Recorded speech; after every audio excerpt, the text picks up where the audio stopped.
ಎಲ್ಲಕ್ಕೂ ಗೊತ್ತು ಬಿಸಿಲಿಗೆ ಒಣಗಿದ ಗಂಟಲು ಬಾಯೆನ್ನುವ ಹೊತ್ತು ನಿನ್ನ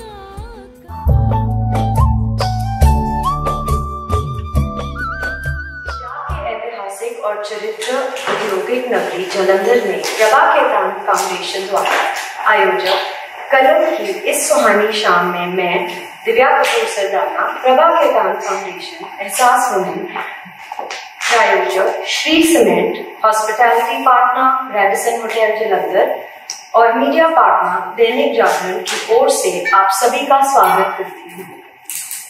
मैं प्रभा केतान फाउंडेशन की ओर से Mrs Sabina Kapoor director Radisson Jalandhar का स्वागत करती हूँ। मुझे आप सबको प्रभा केतान फाउंडेशन की गतिविधियों के बारे में बताते हुए खुशी हो रही है। फाउंडेशन कला, साहित्य, संस्कृत और महिला सशक्तिकरण की दिशा में काम करने वाली एक बेहद प्रतिष्ठित संस्था है।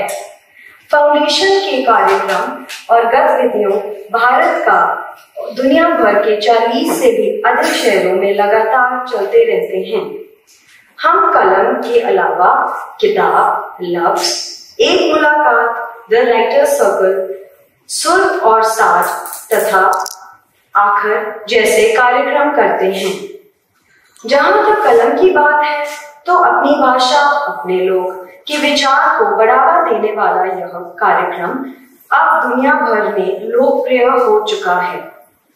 इस मंच पर हम बड़े चरित्र और कई बार नए लेखकों, कलाकारों को भी अनेक प्रशंसकों और पाठकों से सिद्धि जोड़ते हैं। हमें खुशी है कि आज कलम जालंधर में इस तरह में हमारे साथ अतिथि के रूप में मौजूद हैं फिल्म समीक्षक पत्रकार अजय ब्रह्मात्मज। श्री ब्रह्मात्मज ने अंग्रेजी के प्रभाव वाली फिल्म पत्रकारिता को गॉसिप की दुनिया से बाहर निकालकर एक गंभीर रूप दिया और बहुतों के लिए हिंदी फिल्म पत्रकारिता के गुरु बन गए। फिल्म और फिल्मी हस्तियों पर आपने पूरी गंभीरता से लिखा और इसके चलते कई कलाकारों के आप प्रिय भी हैं। आप बिहार में पैदा हुए और दिल्ली पेचिंग से होते हुए मुंबई पहुंचे। आप ऐसी बनी लगान, समकालीन सिनेमा की सोच जैसी कई चरित्र किताबों के लेखक हैं। फिल्मी दुनिया के अनूठे कलाकार इरफान खान पर लिखी आपकी पुस्तक इरफान और कुछ पन्ने कोरे रह गए ने लोकप्रियता का नया मुकाम हासिल किया है। आप अपने ब्लॉग चिवन्नी चैप और यूट्यूब चैनल सिनेमा हॉल से भी काफी लोकप्रिय हैं। कलम जालंधर के इस सत्र में हम अजय जी से अनेक जीवन और इस किताब पर चर्चा का आनंद लेंगे। तो अब मैं और अधिक समय ना लेते हुए अजय ब्रह्मात्मज जी से संवादन के लिए एहसास विमेन श्री प्रणीत बब्बर जी को आमंत्रित करती हूँ। तो अब आप सब आराम से बैठिए और इस तरह का आनंद लीजिए।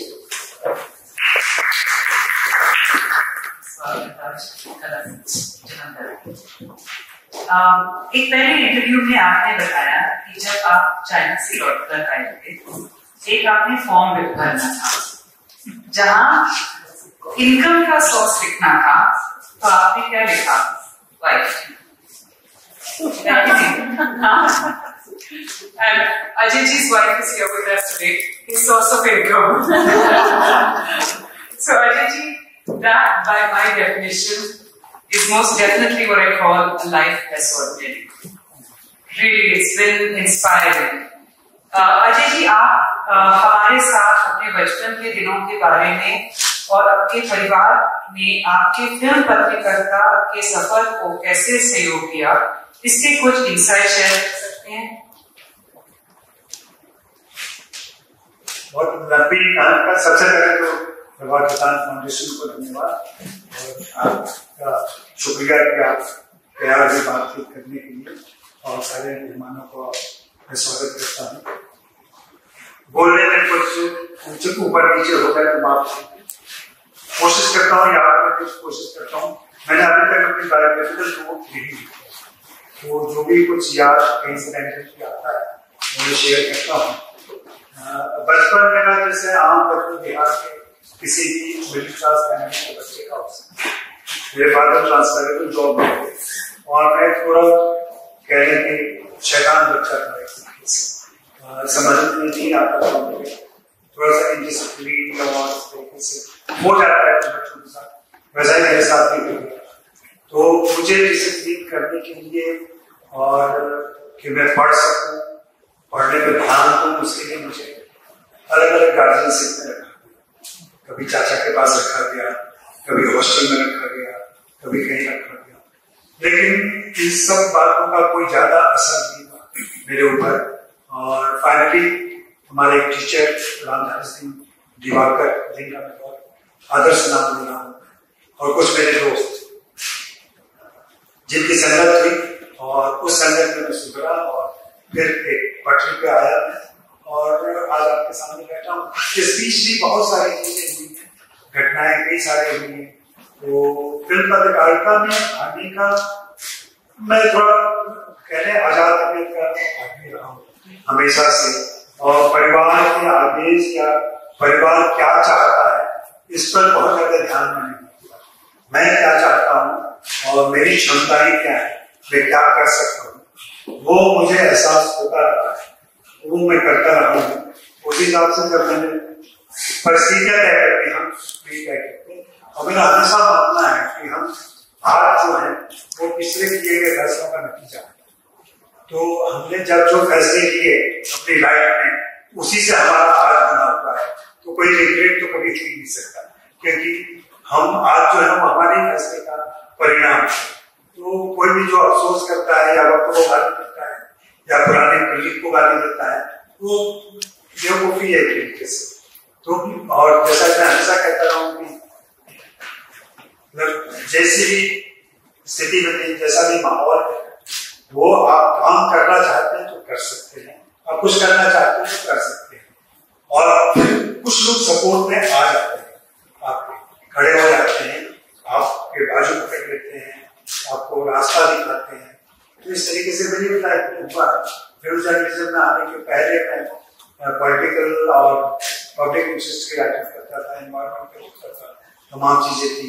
लेकिन धीरे धीरे मैं नाम लेना चाहता हूँ, सुमंत मिश्र हैं मेरे मित्र जो नवभारत टाइम्स में काम करते हैं, विश्वनाथ सचदेव हैं जो नवभारत टाइम्स के एडिटर हुआ करते थे, वो हैं, और भी कई सारे लोग हैं जिनकी मदद से मैं यहाँ तक पहुंचा। और फिर ये है कि जब फिल्म पत्रकारिता में आ गया मैं, फिर मैंने तय किया कि मुझे कैसे काम करना है, क्या करना है। अवश्य पिछले अनुभव से फायदा उठाते हुए मैंने उसका इस्तेमाल किया और आज आपके साथ बैठे हुए। एक आपने इंटरव्यू में आपने अपने फिल्म पत्रकारिता में राजनीतिक टिप्पणी को बिना कठिनाई किए इस रेखा का उल्लंघन किए बिना कैसे आगे बढ़े? अब चूंकि मैं थोड़ा सा पॉलिटिकल व्यक्ति रहा हूँ और जो बहुत बदनाम है किसी और वजह से वहां तो, लेकिन हमारे समय में ये कह लें कि अपने ऊंचाई पर था। मैं 80 से 86 6 सालों तक वहां रहा और वहां से मैंने मास्टर किया, एमफिल किया, पीएचडी कर रहा था, जिसे छोड़ के मैं चला गया था और लेफ्ट ऑर्गेनाइजेशन के साथ जुड़ा हुआ था। काफी एक्टिव था मैं, ऑर्गेनाइजेशन में एक्टिव था, इलेक्शन नहीं लड़ा मैंने कभी। तो वहां से लेफ्ट लीनिंग मेरी राइटिंग का हमेशा से रही है, पॉलिटिकल सोशियो पॉलिटिकल चीजें रहती हैं। तो फिल्में देखते समय मैं हमेशा उन चीजों पर ध्यान देता हूँ और उन पर गौर करता हूँ, उन पर लिखता हूँ। कई बार मेरे कलीग या मेरे जो इंचार्ज होते हैं उन लोगों को लगता था या सवाल भी करते थे या तो फिल्मों का रिव्यू लेते थे, फिल्मों के रिव्यू में पॉलिटिक्स कैसे आ जाती है। मेरा अपना कहना है कि हर आदमी पॉलिटिकल है। पुरानी कहावत है कि हम पॉलिटिकल एनिमल है, सोशल एनिमल तो नहीं। तो हम सबकी एक पॉलिटिक्स होती है। कई बार हम जानते हैं कि हम किस पॉलिटिक्स को बिलोंग कर रहे हैं, कई बार हम नहीं जानते। जैसे बहुत सारे लोगों को एहसास ही नहीं होता पूरी जिंदगी कि उनमें क्या क्षमताएं, क्या योग्यताएं हैं, वो समझ ही नहीं पाते हैं, उसका इस्तेमाल नहीं कर पाते हैं। हुनरमंद होते हैं, अपने हुनर का इस्तेमाल नहीं कर पाते, एक साधारण सी जिंदगी जीते हैं और चले जाते। लेकिन आपको एहसास तो वो जब मैं फिल्में देख रहा होता हूँ तो मैं एनालाइज कर रहा होता हूँ और देख रहा होता हूँ कि मैं हिंदी बेल्ट चाहता हूँ और हिंदी सिनेमा देख रहा हूँ। तो मेरी कोशिश ये भी रहती है कि वो हिंदी समाज का कितना प्रतिनिधित्व कर पा रहा है। क्या हिंदी समाज में ऐसी कोई दिक्कत है? आजकल पिछले कुछ सालों में ऐसी फिल्में बनी है जिनका अपने समाज से ही कोई ताल्लुक नहीं। और पहले भी ऐसा होता था कि पहले तो बहुत ज्यादा था कि हीरो किस शहर में है आपको पता ही नहीं, किसी देश में किसी शहर में होता था, कोई शहर दिखाई नहीं होता। अब नई फिल्मों में शहर दिखाई होता है, चाहे वो वहां के आर्किटेक्ट की वजह से हो या वहां के कोई हिस्टोरिकल स्ट्रक्चर की वजह से हो। कुतुब मीनार आपको दिख गया, आप समझ जाते हैं कि वो दिल्ली की कहानी चल रही है। आपको गेटवे ऑफ इंडिया दिख गया, आपको पता चल जाता है, या आजकल सही का दिख गया, आपको पता चल जाता है। ऐसे ही पंजाब गोल्डन टेम्पल आ गया पंजाब में। तो इस तरीके की चीजें अब डिफाइन होने लगी, पहले ऐसा नहीं था। लेकिन मैं देख रहा हूँ मेरे लिए जरूरी है कि कैरेक्टर का नाम, कैरेक्टर के नाम के साथ सरनेम क्या लगा हुआ है, ये सारी चीजें जब आप गौर करेंगे तो बहुत सारे सोशल स्ट्रक्चर की चीजें, पॉलिटिकल स्ट्रक्चर की चीजें आपको समझ में आएंगी। आप फिल्मों में मैं एक सवाल छोड़ता हूँ आपको, कभी गौर कीजिएगा किसी फिल्म के हीरो का नाम राम यादव क्यों नहीं? क्यों वो मल्होत्रा होता है, क्यों वो कपूर होता है, क्यों वो सिंह होता है? आप सबसे सवाल पूछ रहा हूं, ऐसा क्यों होता है? क्यों नहीं किसी हीरो का नाम अब्दुल खुर्शीद होता है? नहीं, आजकल है, आजकल एक दो रेयर 100 में 2। आजकल तो ज्यादातर सिद्दीकी ऐसे बहुत है। आप बताएं नवाज सिद्दीकी,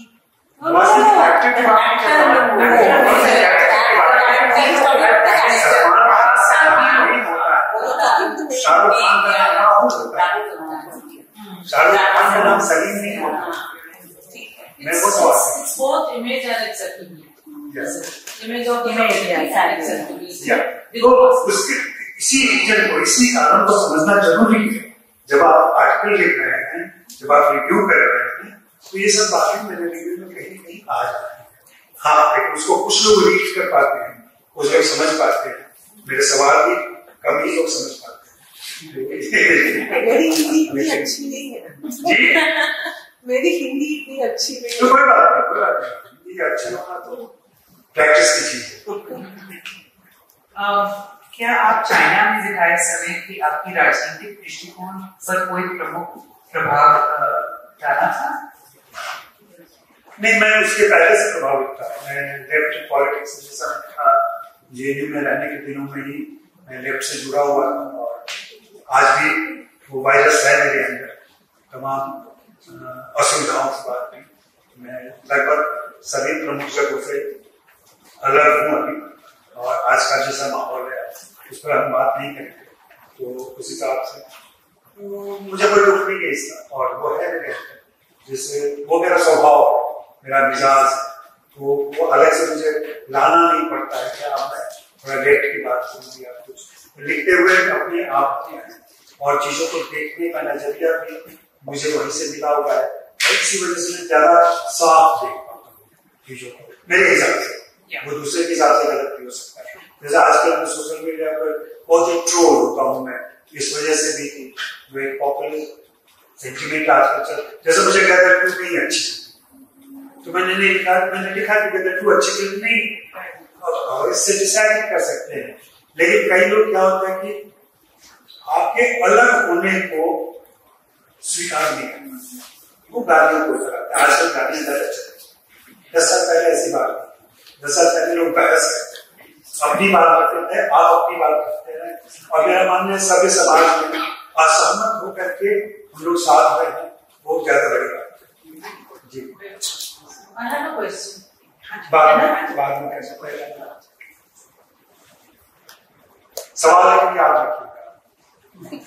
आपने दिल्ली और बीजिंग दोनों शहरों में रहकर मुंबई में बसने से पहले इन शहरों में आपने अनुभवों को कैसे डिस्क्राइब किया?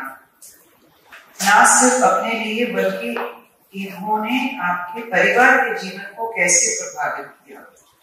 दिल्ली और बीजिंग, अब मुंबई। हाँ, मैं बिहार का हूँ, बिहार से निकला मैं। ग्रेजुएशन करने के बाद से हमें लगा कि बिहार मेरे लिए छोटा है, मैं ज्यादा एक्सपोजर की जरूरत है, और उस हिसाब से मैं दिल्ली आ गया। दिल्ली के JNU में मैंने एडमिशन किया, मास्टर किया, MPhil किया, PhD कर रहा था। उसी समय में मुझे चीन जाने का मौका मिला, मैं चीन चला गया। चीन गया तो 1 साल के लिए गया, शायद प्रदेश मुझे इतना अच्छा लगा, 5 साल रह गया, काफी काम किया मैंने। पेचिंग शहर में थे, और पेचिंग का नाम को लेकर प्रोनाउंसिएशन को लेकर बहुत दिक्कत है। शहर का नाम पेचिंग है, लिखते भी हैं लेकिन बी में ब नहीं होते, वो प, तो इसके लिए पेचिंग। और पेचिंग का एक मतलब है, पेचिंग पे मतलब नॉर्थ और चे मतलब कैपिटल, तो नॉर्थ कैपिटल के लिए पेचिंग होता है। और वैसे ही चाइना में शहर है नानचिंग, नान का मतलब साउथ होता है और चिंग का मतलब कैपिटल, तो साउथ कैपिटल नानचिंग। तो मैं बीजिंग में था, और उन शहरों का असर मेरे ऊपर कैसा रहा, या आपने सवाल पहली बार ऐसा मेरे सामने आया है, मैं इस पर विचार करूंगा। मैं अभी तुरंत जो सोच पा रहा हूँ वो सोच पा रहा हूँ कि तो दिल्ली शहर हम लोग कैंपस लाइफ जीते थे, तो कैंपस की लाइफ शहर से थोड़ी ज्यादा बढ़ती है। दिल्ली को उस तरीके से मैंने कभी नहीं किया, दिल्ली में रहा नहीं, शहर में। वैसे ही बीजिंग में भी एक होटल में था, मेरे रेसिडेंशियल होटल, जहाँ करीब 40-50 देशों के लोग मेरे जैसे लोग थे, उनके बीच ही हमारा रहना हुआ। लेकिन बेकिंग थोड़ा अलग इसलिए रहा कि बेकिंग में मैंने वहाँ पे यूथ से बहुत दोस्ती की, मैंने कॉलेज में पढ़ने वाले या मेरे साथ काम करने वाले, और उनके साथ मैं चीन घूमने के लिए निकल सकता था, चीन के अंदर। और अपने भारत, हम लोग भारत को जब मैं था वहाँ पे गिन के 100 भारत, तो उस समय बहुत दिक्कत थी। और फिर मैं चीनी साथियों के साथ अपने घूमने निकल जाता, हॉस्टल में रह जाना और उनके साथ जो डॉर्मेट्री में रह जाना, ये सब थोड़ा ज्यादा अच्छा। और चीन मेरा 3/4 देखा, भारत नहीं देखा है। जैसे पंजाब में चंडीगढ़ और अमृतसर मैंने देखा हुआ था, पटियाला और जलंधर में पहली बार आया, लुधियाना में आ चुका था एक बार शूटिंग। तो इसका असर तो पड़ा है, उन लोगों का, उन दोस्तों का असर पड़ा है। दिल्ली में JNU का असर पड़ा है, और है शायद का असर होता है। मुझे लिखना और सोचना पड़ेगा इस वजह से। आप अपने फैमिली को छोड़ के गए थे चाइना में? फैमिली को छोड़ के नहीं, विवाह गई थी कुछ दिनों के लिए। अच्छा। लेकिन इनका मन नहीं लगा वहाँ पे, और काम भी बहुत इंडिपेंडेंट स्वभाव की है विवाह, और उनको काम करना ज्यादा पसंद था। वहाँ पे ऐसा मुमकिन नहीं था और संभावनाएं नहीं थी। और फिर बाद में मैं भी आके 5 साल के बाद फिर, और फैमिली की जो परिभाषा पाएगा, ट्रेडिशनल परिभाषा है, मैं उसमें बहुत यकीन नहीं करता। फैमिली छोड़ के जाना नहीं सकता। मैं काम करने गया, मैं किसी को छोड़ के नहीं गया था। ये दिवाली नहीं आया, मैं छोड़ के जा रहा हूँ। मैं बुद्ध तो हुई, घर छोड़ ज्ञान हासिल कर लिया। आपके अनुभव के आधार पर क्या आपको लगता है कि अलग अलग भाषाओं में लिखने वाले फिल्म पत्रकार, जैसे कि अंग्रेजी और हिंदी, को इंडस्ट्री के अंदर अलग तरह से व्यवहार किया जाता है, और ये आपके काम पर किस तरह से असर डालता है? इसको तो पूरी एक किताब में अलग से प्लान कर सकता हूँ, और इस पूरी यात्रा में ये सवाल मुझसे बात रहा तो मुझे लगता है कि जाकर के मुझे काम करना पड़ेगा इस तरह कि मैं हिंदी का पत्रकार हूँ, और जिस समय मैंने हिंदी पत्रकारिता शुरू की, मैं 94-95 की बात कर रहा हूँ, 99 से मैं जॉब में रहा, आज दैनिक जागरण स्पॉन्सर है, इसका पार्टनर रहने पर मैं दैनिक जागरण में रहा और वहां का फिल्म एडिटर भी था। लेकिन जब मैंने शुरुआत की थी तो जब मैं फिल्म कलाकारों से बोलता था कि मैं दैनिक जागरण से आया, तो वो कहते थे कि जागरण तो माता जी का होता है, ये दैनिक जागरण का होता है। तो इतनी जानकारी नहीं। और फिर कई सारे अपमान की घटनाएं, कई बार रिजेक्शन की बातें ये हुई है मेरे साथ, लेकिन एक पेशेंस मेरे अंदर था, एक जिद थी, धैर्य और जिद दोनों का मिश्रण था मेरे, जिसकी वजह से मैं टिका रहा और लड़ता रहा। लड़ता भी नहीं रहा, जूझता रहा। मैं लड़ने जूझने में फर्क है, तो वो करता रहा और फाइनली ये पोजीशन आई कि लोग मुझे बुलाने लगे और कई सारे कलाकारों का पहला इंटरव्यू करने का मुझे मौका मिला। इतना उनका भरोसा हुआ मेरे, और एक लंबी पारी तो खेली है मैंने और बड़ी इज्जत के साथ खेली है, और जिसकी वजह से आज भी उस दोस्त जैसा कि परिचय आ गया। ये बहुत सारे ऐसे दोस्त हैं जो मेरे साथ हैं, और मैंने अपनी मर्जी से रिटायर होने के बाद खुद को विड्रॉ किया और दूसरे कामों में, जिसका एक नतीजा ये किताब है। अगर मैं एक्टिव रहता जर्नलिज्म में तो शायद ये किताब नहीं आ पाती, और भी आगे किताबें कर रहा हूं मैं, कुछ और अच्छी किताबें आएंगी, और मुझे लगता है कि उसकी वजह से मैं फिर से आप सभी के बीच कुछ और बातें करूंगा। तो हिंदी की बात जो आप कह रहे थे, भाषाओं की बात, एक तो सबसे पहले जो सबसे बुरा लगता है रहा मुझे, वो हिंदी को रीजनल लैंग्वेज। फिल्म इंडस्ट्री में पब्लिसिटी मटेरियल जब तैयार होता है और पीआर जब उनके आते हैं, वो कहते हैं कि रीजनल जर्नलिस्ट को बुलाते हैं। रीजनल जर्नलिस्ट मींस क्या? हिंदी वाले, गुजराती वाले, पंजाबी वाले, ये रीजनल होते हैं, और English is main media. But that was considered national. National नहीं बोलते, English media and regional media. मैंने कहा रीजनल मीडिया ये बेसिकली इसके पीछे एक रीजन है। रीजनल मीडिया कहा जाता था एड एजेंसीज कि रीजनल पब्लिसिटी के लिए ऐसे प्लान करता है और मेन स्ट्रीम के लिए ऐसे प्लान करता है। रीजनल में अब पंजाब में अमूल बटर का अगर विज्ञापन करता है तो रीजनल हो गया। ये पंजाबी में कैसे उसका पंजाबी कोलोकियल लैंग्वेज से क्या ले सकते हैं, या हिंदी में मिल जाए, तो ये रीजनल वहां पर अंग्रेजों के जमाने में था, तो अंग्रेज सबको रीजनल माना, वो आज भी चलता है वो रीजनल। मैं इसमें झगड़ चुका हूं उनसे। अब लैंग्वेज मीडिया तो ज्यादा से ज्यादा हमें लैंग्वेज मीडिया इंग्लिश मीडिया है, लैंग्वेज मीडिया, तो लैंग्वेज मीडिया में सब तमिल भी आ गया, तेलुगु भी आ गया, सब हमारे नेशनल लैंग्वेज इतनी सारी है, उसमें से किसी को भी जैसा बराबर कोई असर पड़ा नहीं, फर्क पड़ा कभी कभी। लेकिन आज भी मैं अभी हाल फिलहाल में भी किसी से मिला, वही का रिश्ता का हमने ये सोचा है, उन्हें फिर से करता। और नए बच्चे आते हैं तो बॉस क्या ट्रेन करना है वही मानेंगे, उनको ट्रेनिंग नहीं मिली अगर प्रॉपर। एक तो ये झगड़ा, दूसरा ये लगता है उनको कि रीजनल या हिंदी या पंजाबी में बात करेंगे तो क्या फायदा होगा। ये थोड़ा सा लोग टॉपिक से अलग चले जाएंगे, लेकिन हिंदी फिल्मों का बिजनेस जो होता है ना, वो इंग्लिश डिपेंडेंट है, ये नेचुरल है और बहुत ही हो चुका है लंबे समय में। हिंदी में हिंदी मेरिट की वजह से नहीं, लाइक पंजाब, लाइक मध्य प्रदेश, उत्तर प्रदेश, राजस्थान और बिहार, ये हिंदी सिनेमा नहीं चला, ये ऑडियंस ही हिंदी सिनेमा का ऑडियंस बॉम्बे। 40% बिजनेस हिंदी का बॉम्बे, 30% दिल्ली एंड पंजाब, सिर्फ 30% रेस्ट ऑफ इंडिया।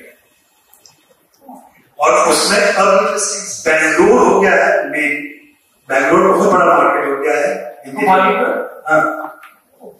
तो ये इक्वेशन लोग जानते नहीं है, और हिंदी वाले झूठ मूठ का दम करते हैं कि अरे हिंदी सिनेमा है, ये बातें अंग्रेजी में करते हैं और बोलते हैं अंग्रेजी में, सब कुछ क्यों नहीं करेंगे वो अंग्रेजी में, जब उनको बॉम्बे के ऑडियंस को कैप्चर करना है। बॉम्बे में रीजनल या जो लैंग्वेज पेपर है वो बहुत कम है, उनका सब्सक्रिप्शन बहुत कम है, टाइम्स ऑफ इंडिया का सर्कुलेशन पहले प्रिंट मीडिया था, तो जाहिर सी बात है टाइम्स ऑफ इंडिया के लिए बात करेंगे, नवभारत टाइम्स जो हिंदी का अखबार है उसके लिए बात नहीं करेंगे। तो कोई भी बिजनेस, यहाँ बहुत सारे बिजनेस वैमेन है और आप बता सकते हैं कि आपका मार्केट जहाँ होता है आप वहां के हिसाब से काम करते हो, आप उस मार्केट के लिए बिल्कुल काम नहीं करते हो जहां का प्रोडक्ट नहीं जाता। तो प्रोडक्ट आपका जहां जा रहा है, हिंदी सिनेमा एक प्रोडक्ट है, वो प्रोडक्ट कौन कंज्यूम कर रहा है उसको, उस कंज्यूमर की लैंग्वेज में वो बात करते हैं। देखता वो हिंदी सिनेमा है, लेकिन वो जो ऑडियंस है उसके घर में भी टाइम्स ऑफ इंडिया आते हैं, वो टाइम्स ऑफ इंडिया यहाँ भी जो एलीट क्लास है या जो ऑडियंस क्लास है उसके घर में अंग्रेजी का अखबार है, हिंदी का अखबार कौन कब जाते हैं, पंजाबी का अखबार और भी कब जाते हैं। तो इस ढंग से वो लोग उससे टारगेट करते हैं और इसकी वजह है कि एक्टर अंग्रेजी को, जबकि दूसरे लैंग्वेज में ऐसी बात नहीं। बंगाल में चले जाए, तमिलनाडु में चले जाए, ये आंध्रा में चले जाए, तेलंगाना में चले जाए, यहाँ पे उनकी जो लैंग्वेज है वही मेन लैंग्वेज है, उसके अखबार उनके कन्वर्सेशन में उस लैंग्वेज का इस्तेमाल। रजनीकांत तमिल बोलते हैं या कमल हसन तमिल बोलते हैं, चिरंजीवी तेलुगु बोलते हैं, मम्मूटी मलयालम बोलते हैं, ये लोग उसी लैंग्वेज में काम करते हैं। लेकिन अमिताभ बच्चन और शाहरुख खान के अलावा वो भी बड़ा स्टार हिंदी नहीं बोलता है, ये सच्चाई है। तो जाहिर सी बात है वो हिंदी वाले से क्यों बात करेगा, वेरी इंपॉर्टेंट है। और ये सच्चाई है कि जब हम इंटरव्यू करके जाते हैं तो सिर्फ अमिताभ बच्चन, शाहरुख खान, मनोज, इरफान के इनसे सवाल करते समय हमें सोच के अपने सवाल को अंग्रेजी शब्दों से नहीं जोड़ना पड़ता था, क्योंकि अगर मैं वरुण धवन से कोई ऐसा हिंदी में सवाल करता हूँ तो हो सकता है वो समझ ही ना पाए, तो उसके लिए अंग्रेजी शब्दों का इस्तेमाल किया। अमिताभ बच्चन समझ जाए, अभिषेक बच्चन नहीं समझ पाते। और इस बात अमिताभ बच्चन ने मेरे से इंटरव्यू किया है कि मैं क्या करूं, मुझे अफसोस होता है कि मेरा बेटा हिंदी में जानता। अब नहीं है वैसे, अब तो अभिषेक अच्छी थी क्योंकि ऐश्वर्या भी बहुत अच्छी थी। अच्छा, तो ये पूरा एक बैकड्रॉप मैंने किया, बाकी लेकिन मुझे कोई इस बात की कोई गिला शिकवा नहीं है कि मेरे साथ है। जैसे अजय देवगन का 5 घंटे मैंने वेट किया, इंटरव्यू नहीं हुआ, लौट गया, मुझे कोई गुस्सा नहीं है। आज अजय देवगन के अच्छे दोस्त हैं। But you know, I mean, just our career, it's a matter of business. For them, it's not personal. They are there's nothing personal. There's nothing racist also. It's just a matter of उसका भी तो ego है। हाँ, वो तो है। वो हर होता है, वो हर होता है। आगे क्या लिखता है, अजय देवगन बड़े बूढ़ी व्यक्ति हैं। आपने पढ़ा अजय देवगन बहुत बूढ़ी व्यक्ति है, आपके इमेज ग्रुप के एडिटर पे अजय देवगन अच्छा नहीं है। पर एक्टरों को फिर वो महसूस नहीं होता कि हम अच्छा इमेज रखते हैं सब मीडिया के साथ। बिल्कुल, लेकिन हिंदी उनके पास जाती नहीं, वो हिंदी का अखबार कहाँ पढ़ते हैं, आपने उनके बारे में क्या लिखा। मोस्ट इर्रेस्पॉन्सिबल जर्नलिज्म जो है वो फिल्म। आपने एक इंटरव्यू में कहा था कि इंटर्न्स भेजते हैं for criminal journalism and for entertainment journalism. Crime और एंटरटेनमेंट किसी भी इंटर्न को ही भेजा जाता है कि यार फिल्म देख लेना, और जगह कहते हैं जाना नहीं यार, फिल्म का इवेंट है, अच्छा खाना पीना होगा, खा लेना, 2-4 सवाल पूछना क्या है, ये फिल्म कैसे दी आपको, इस फिल्म में रोल क्या है, हीरोइन के साथ कैसा लगा, हीरो के साथ कैसा लगा, फलाने एक्टर के साथ कैसा लगा, हो गया आपके फिल्म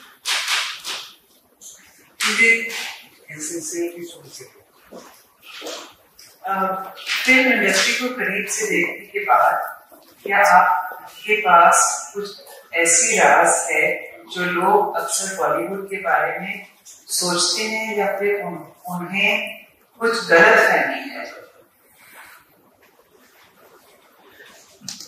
बहुत सारी ऐसी चीजें हैं जो हम लोग शेयर नहीं कर पाते हैं। आज भी मैंने नहीं शेयर किया, कुछ पूछा जा रहा था तो कुछ राज की बात है, राज ही रहने को होता जरूर है, लेकिन बहुत सारी बातें सामने आ भी जाती हैं, देख भी जाती हैं, हम लोग लिख भी देते हैं। मेरा शुरू से कोई इंटरेस्ट नहीं रहा गॉसिप के पीछे, और मैं हमेशा से कहता रहा हूँ कि सच्ची खबर से ज्यादा बड़ा गॉसिप कुछ नहीं होता है। जो एकदम सही खबर, सच्ची खबर सबसे पहले आपको मिल जाए तो बहुत बड़ा गॉसिप होता है, हार्ड फैक्ट है। तो बात ये देखिए, गॉसिप में अब मैं समझने लगा हूँ, मेरी धारणा थोड़ी सी बदली है। जब मैं एक्टिव जर्नलिज्म में था तब अलग ढंग से सोचता था मैं। अब जब मैं खुद को भी ड्रॉ कर चुका हूँ और मैं दूर से देख रहा हूँ चीजों को, तो मेरी समझ में क्या आ रहा है, एक फिल्म जर्नलिज्म में जो लोग जाते हैं, हम जैसे लोग जो पत्रकारिता में जाते हैं, वो ज्यादातर लोअर मिडिल क्लास है, मिडिल क्लास। हमारी लाइफ स्टाइल, हमारी मोरालिटी, हमारे सोचने का तरीका सब कुछ लोअर मिडिल क्लास। तो सारे जो फैमिली वैल्यूज हमारे अलग रहते हैं। जब हम अपर क्लास से इंटरेक्ट कर रहे हैं, या अपर क्लास हुआ, सुपर स्ट्रक्चर में ये लोग रहते हैं, इससे जब हम इंटरेक्ट करते हैं तो इनकी लाइफ स्टाइल देख करके हमें लगता है इनके मॉडल डाउट, इनकी मॉडलिटी पे डाउट होता है। जैसे मैं सिंपल से बात कहूँ कि अगर मैं छोटे शहर में कॉलेज से एक लड़का एक लड़की एक बाइक पर कहीं जा रहा है, तो हमारे दिमाग में क्या बात है, दोनों के बीच रोमांस चल रहा है, कुछ ना कुछ तो है, क्यों लड़की बैठेगी लड़के के पास। लेकिन अगर एक एक्टर किसी एक्ट्रेस का शूट कर रहा है और एक ही गाड़ी में दोनों जा रहे हैं, हो सकता है अलग गाड़ी से और बाद में बातचीत करने के बाद एक ही गाड़ी से लौट रहे हैं, तो ये जो लड़का जहां से पल के आया है उसको लगेगा कि इनके बीच कुछ चल रहा है। सच्चाई ऐसी नहीं होती है। कई बार ये भी होता है कि दोनों किसी मुद्दे पे बात कर रहे हो, अपने रोल को लेकर बात कर रहे हो, या चलो साथ ही रहने जा रहे हैं, तो ड्रिंक लेने जा रहे हैं, खाना खाने जा रहे हो साथ में, आपको मालूम नहीं है लेकिन आपने शुरू कर, तो ये सारी चीजें होती हैं। तो ये कहीं एक क्लास स्ट्रगल भी है, थोड़ा सा वर्ग भेद जो होता है ना। जैसे आप ही देखें कि आप लोग संभ्रांत परिवारों से हैं, जहां से हैं वो, और आपका वर्किंग क्लास जो है वो आपके बारे में कैसे सोचता है, कभी उसके माइंड सेट में जाकर देखें आप, तो बहुत फर्क नजर है। और वो अगर जर्नलिस्ट बन जाएगा, आप जब स्टार बन जाओगे, तो फिर क्या होगा। ये थोड़ा अब मैं चीजों से दूर हो पाऊं तब मैं देख और समझ पा रहा हूँ ऐसी चीजें।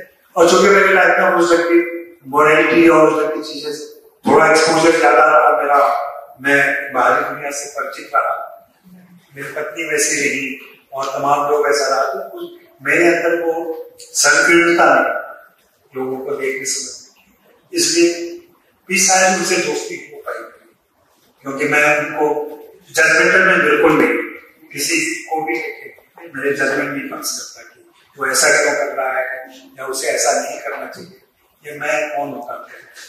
And also you're not after the gossip. Yeah, of course. You know, you're there to see the fact, edify pages, which will... हाँ, जैसे कुछ एक शादियों की जानकारी मुझे पहले मिल गई, तो मैंने पहले बता दिया लोगों को। जैसे करिश्मा के बारे में मुझे पता चला या किसी और के बारे में पता चला, तो जब वही खबर फ्रंट पेज पे छापा हम लोगों ने, गॉसिप की तरह नहीं छापा, और सबसे इंटरव्यूज है, लंबे इंटरव्यूज हैं। अनुराग कश्यप का बड़ा नाम है, उनका फर्स्ट इंटरव्यू मैंने किया था जिस समय कोई नहीं जानता था, और वो इंटरव्यू आज भी मेरे ब्लॉग पर मोस्ट पॉपुलर इंटरव्यू है। वहां पे अमिताभ बच्चन का एक इंटरव्यू मैंने किया हुआ है, जो खुद अमिताभ बच्चन को बहुत पसंद आया था, उन्होंने अपने ब्लॉग पर कोट किया था। क्योंकि अचानक एक दिन मैंने देखा कि चौंकी चैट पे बहुत सारे ऑडियंस आ रहे हैं, मतलब मेरे जनरली मान लीजिए 1000 विजिटर हुआ करते थे, लेकिन के 10,000 लोग आ गए। तो मैं चाहता कि ऐसा करें तो आप रिट्रीव करो उसको और रिवर्स खोज करो तो पता चल जाता है क्यों हुआ है ऐसा। तो पता चला कि अमिताभ बच्चन ने कोट किया है मुझे, और अमिताभ बच्चन की वजह से उनके फॉलोअर्स सारा पढ़ गए वो, और जबकि उनका ब्लॉग अंग्रेजी में था, मेरा इंटरव्यू हिंदी में, और वो इसलिए अलग था कि अमिताभ बच्चन से मैंने उनके फादर के बारे में, उनके पिताजी के बारे में, और वो इंटरव्यू इस मायने में अलग है कि अमिताभ बच्चन जो जनरली अपने नए घर पे इंटरव्यू देते हैं जिसका नाम जलसा है, वहां करते हैं। लेकिन वो मुझे पुराने घर प्रतीक्षा में बुलाया, वहां उन्होंने अपने पिताजी से संबंधित सारी चीजें दिखाई। उनके पिताजी की जब डेथ हुई थी वो कमरा दिखाया, वो वैसे ही के वैसे ही पड़ा हुआ है, और अपने फादर के बारे में सारी उनके लिटरेरी कंट्रीब्यूशन के बारे में सारी बातें की। उन्हें भी अच्छा लगे कि कोई मुझसे मेरी फिल्मों के बारे में बात नहीं कर रहा है, मेरे बारे में बात नहीं कर रहा है, मेरे पिता के बारे में बात कर रहा है। और मैं बेटा अमिताभ से मिल गया, बेटा अमिताभ से मिलना कितना मुश्किल था आज के जमाने में, वो मैंने किया। स्वाभाविक उन कोई भी क्या है, और देख के इनकी ह्यूमिलिटी देख कर और जिस ढंग से बिहेव कर, मतलब एक आदमी दरवाजे पर खड़ा है आपको रिसीव कर, एक आदमी दरवाजे तक छोड़ने आ रहा है आपको, उसको मालूम है क्या अंदाजा तो होगा कि मैं ये छोड़ूंगा ऑटो में, उसको कोई मेरी गाड़ी का है और मेरे पास गाड़ी नहीं है, मैं उनके बंगले से बाहर निकलूंगा, वो किसी ऑटो वाले को रोकेगा, लेकिन ऑटो वाले को रोकने तक वो खड़े रहे। तो ये चीजें हैं।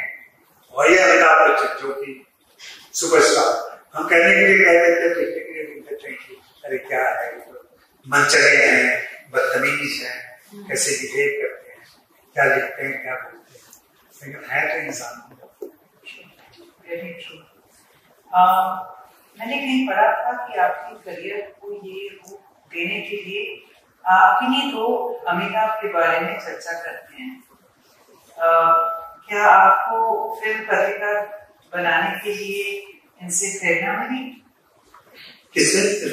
नहीं, आपके दो अमिताभ, आपके अच्छा मेरी लाइफ के दो तो एक अमिताभ के बारे में तो मैंने बताया ही आपको।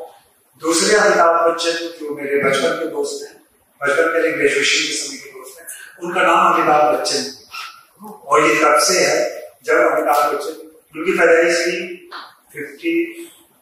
56 की है और उसी समय उनका नाम रखा गया। तब अमिताभ बच्चन कहीं लाइट नहीं, तो कहीं इनसे क्रेडिट नाम नहीं है। तो उस अमिताभ बच्चन का बहुत बड़ा रोल है मेरी लाइफ में, इसलिए कि वो बहुत ही स्पष्ट विचारों के व्यक्ति हैं, अच्छे कवि हैं, और आज इस कंज्यूमर वर्ल्ड में होने के बावजूद पिछले 10 साल से वे अपने शहर में रहते हैं, दरभंगा में, बैठ कर सिर्फ कविताएं लिखते हैं और फूल उगाते हैं। यही दो काम करते हैं, बाकी कुछ भी नहीं करते आजीविका के लिए। उनके 2 बच्चे हैं, दोनों जर्मनी में रहते हैं। वे लोग उनके पास कुछ पैसे, मैंने पूछा था काम कैसे चलता है, मैं गया था मिलने के लिए, जब उनकी किताब छप कर आई तो उन्होंने कहा अजय मेरे पूरे महीने का खर्च 3000 रुपये। 3000? हाँ, इस जमाने में? इस जमाने में। तो मेरा वो भी थोड़ी सिगरेट खरीदता हूँ, कभी कभी बिहार में दारू बंद है, कहीं चोरी छिपे कुछ कर लेता हूँ, और ऐसे बस नहीं तो कुछ नहीं करना पड़ता है। और चूंकि मैंने कुछ बच्चों को पढ़ाया है, उनको शुरू में जैसे एक उनके पढ़ाए बच्चे ने जिम्मेदारी ली है, वो खुद यूएसए में बच्चा आज बहुत अच्छी जॉब है, उसकी फैमिली उनके पड़ोस में रहती है, और उन्होंने अपनी फैमिली को आदेश दिया हुआ है, पूरा डिटेक्ट किया हुआ है कि काकू अंकल का खाना पीना आप उनको देखना है, तो खाना बदल सकता है, उनको चिंता नहीं, तो कोई भी कर सकते हैं। और लेकिन इस सोच तक जाना, ये हिम्मत कर पाना कि मैं सिर्फ फूल उगाऊंगा और कविताएं लिखूंगा, ऐसे लोग भी हैं, वो मेरे दोस्त हैं, किसको गर्व नहीं होगा ऐसे दोस्त पर। और मैं गया था जब पुस्तक छपी थी, 4-5 दिन उनके साथ था, मैंने उसके लिए खाना बनाया, मैंने हम दोनों साथ रहे, बहुत अच्छा। अच्छा, we are going to finally get to your book जी। आपने बताया कि प्रसिद्ध अभिनेता इरफान खान ने अपनी बीमारी के समय आपको एक पत्र भेजा। क्या आप इस पत्र के बारे में और उसके द्वारा आपकी किताब खान कुछ पन्ने पूरे रह गए लिखने के निर्णय पर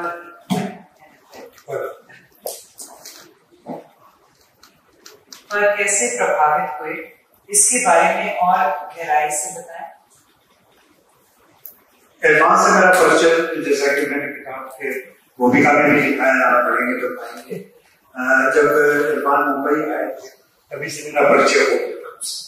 और मेरे बहनों ही हैं, ईशान बेटी और बहन है अलका श्रीवास्तव, दोनों NSD से हैं और उनसे एक साल जूनियर इरफान और सुल्फा जब कहे कि आए मुंबई आना तो इनिशियली दोनों के साथ परिचय रहा, वहीं पे मेरी मुलाकात और फिर वो मुलाकात धीरे धीरे ज्यादा इंटीमेसी बढ़ी और ज्यादा करीब आए, तो बातचीत होती रही और ये मेरा सौभाग्य रहा है कि इरफान जितने मकानों में रहे हैं मुंबई में, हर एक्टर जब फिल्म में आता है तो छोटी जगह पे रहता है, फिर धीरे धीरे जगह बड़ी होती है उसकी, और अभी इरफान जहाँ रहते हैं तो सभी मकानों में मैं जाता रहा उनके। मैंने वो घर भी देखा है जहाँ सिर्फ एक कमरे में किचन भी था, बिस्तर भी था, किताबें भी थी, सब कुछ था। और मैंने वो घर भी देखा है जहाँ पूरा फ्लोर उनका है और जहाँ अभी उनकी पत्नी और बच्चे रहते हैं। और इस सफर में इरफान के साथ लगातार बातचीत भी होती रही। हमारी बातचीत सिर्फ फिल्मों पर नहीं होती कि कोई फिल्म रिलीज हो रही है तो उससे रिलेटेड बात करनी है, मौका वही होता था लेकिन बातें और ज्यादा हो जाती थी।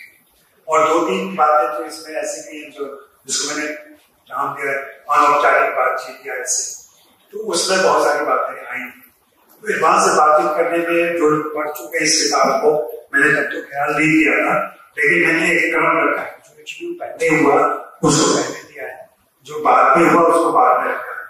तो जो लोग लगातार पढ़ते हैं, एक साथ पढ़ते हैं, उनको एहसास होता है कि उनकी ग्रोथ इरफान की जो सबके कैरियर में होती है, लेकिन एक उसमें कंसिस्टेंसी है, एक कंटिन्यूटी भी है जो एक दूसरे को जोड़ती है। तो आप देखेंगे इरफान लगातार ग्रो करते हैं, बहुत कम जगह है जहां खुद को ही काट या अपनी पुरानी बातों से अलग अपनी पुरानी बातों को ही मजबूत करते जाते हैं, उसी को और ज्यादा कहने की गाढ़ा करते जाते हैं और फिर अपनी बात करते हैं। तो मुझे लगता है कि इरफान पे ये सारी बातें, और ऐसी कोई प्लानिंग नहीं कि मैं इरफान पर कोई बुक करूंगा, इरफान को बीमारी हो जाएगी, इरफान की डेथ हो जाएगी, ऐसा कुछ भी। जैसे मेरे पास अभी के बहुत सारे ऐसे इंस्टीट्यूट हैं, बहुत सारे टैलेंट्स के, जो मैंने कभी सोच के ये नहीं किया कि इसका क्या इस्तेमाल करूंगा, मुझे जब जो जरूरी लगा मैं करता क्या हूँ। और लॉन्ग इंट्रोड्यूस करना मेरा शौक रहा है। अब में ये फैशन आया है स्लो इंटरव्यू का, और ये सब ये फैशन कब आया है, मैं स्लो इंटरव्यू बहुत पहले से करता रहा हूँ, मैं मिजाज से ही स्लो हो रहा हूँ, वो अपना वो मेरी बातचीत में भी रहता है, तो मैं करता रहा हूँ, अभी भी करता हूँ, बीच में लंबी बातें करता हूँ। और मेरे पास अभी 100-150 इंटरव्यू ऐसे पड़े हैं जिनका इस्तेमाल ही नहीं हुआ है। मैंने पिछली बार बताया था कि आमिर के 13 कैसेट, मैंने 45 मिनट्स के कैसेट समझ में 13 ऐसे पड़े हुए हैं जो अभी तक मैंने सुना ही नहीं, उसमें क्या बातचीत हुई है। और ये तब की बातचीत है जब आमिर ऑफ मीडिया थे। अच्छा, एक समय था उनकी लाइफ में जब वो मीडिया से बिल्कुल बात नहीं करते, तब हमारी एक दोस्ती हो गई थी उनके साथ, वो जिस समय उनका रीना से तलाक हो गया था, किरण से अफेयर चल रहा था, एक ट्रांजिशन था उनके फेज पे, जिस समय मीडिया से बिल्कुल नाराज थे, दुखी थे और अलग रह रहे थे। उस जमाने में मेरी काफी बातचीत वो बात तरीके से, लेकिन इसमें मीडिया और ये सारी बातें नहीं है, इन जनरल उनकी लाइफ, उनकी फिल्मों को लेकर, उनकी सोच को लेकर सब बातें। ये सब आपके ब्लॉग में जाएगा, किताब में आ सकता है, सुनना देखना पड़ेगा क्या क्या है, कुछ काम का भी है कि नहीं है, यहाँ वो ऐसे ही बातें कर रहे हैं, क्या बातें कर, अब याद भी नहीं है, ये बात नहीं होगी मुझसे उससे ज्यादा ध्यान में हुई है, तो मुझे ठीक याद भी नहीं है उसमें क्या क्या बातें हुई है। कुछ एक बातें मैंने बीच में एक बार पब्लिश की थी, लेकिन उसमें अब जैसे गांधी के वो बहुत बड़े फैन है, अब ये बात बहुत कम लोग जानते हैं, गांधी को नहीं, हमें एक आधा कहीं बोला है, लेकिन ऐसा डिटेल नहीं। फिर मीडिया को लेकर भी जैसे मैंने समझा कि आपको कब लगता है कि इस व्यक्ति ने या इस क्रिटिक ने आपके फिल्म को सही तरीके से समझा, क्योंकि हमेशा डिस्प्यूट रहता है, डायरेक्टर जो फिल्म बनाता है, एक्टर जो काम करता है, रिव्यूअर जो सोचता है, क्रिटिक जो लिखता है, वो कई बार मैच नहीं करता है। उन्होंने बहुत अच्छी बात की, जब अनजाने में कोई क्रिटिक हमारी फीलिंग को सही में समझ लेता है और फिर लिखता है उसका, हमें बहुत खुशी होती है कि हमारी बात उस तक पहुंच गई। नहीं तो कई बार लगता है लोग, फिर तो हम ये समझ लेते हैं कि उसने जहां से देखा, जैसे देखा उसने लिखा, हम बिल्कुल बुरा नहीं, किसी के कुछ भी। आनंद ने एक और अच्छी बात कही थी जो मैं आपसे शेयर करना चाहता था। मैंने कहा कि आपको इतने सारे लोगों से मिलते हैं, कैसे डील करते हैं। तो मैं चाहता कि मैं हाथ मिलाने से जानता कि मेरा गुड फ्रेंड है कि बैड, और ये उसी वही कह सकता है जो हजारों से लोग रोजाना हाथ मिलाता है, और हाथ मिलाने में महसूस कर देता है कि इसमें मेरे लिए पॉजिटिविटी है या नेगेटिविटी है। हाथ मिलाने हम शायद नहीं समझ पाते, हम हाथ मिलाते रह जाते हैं, मालूम लोग हमारे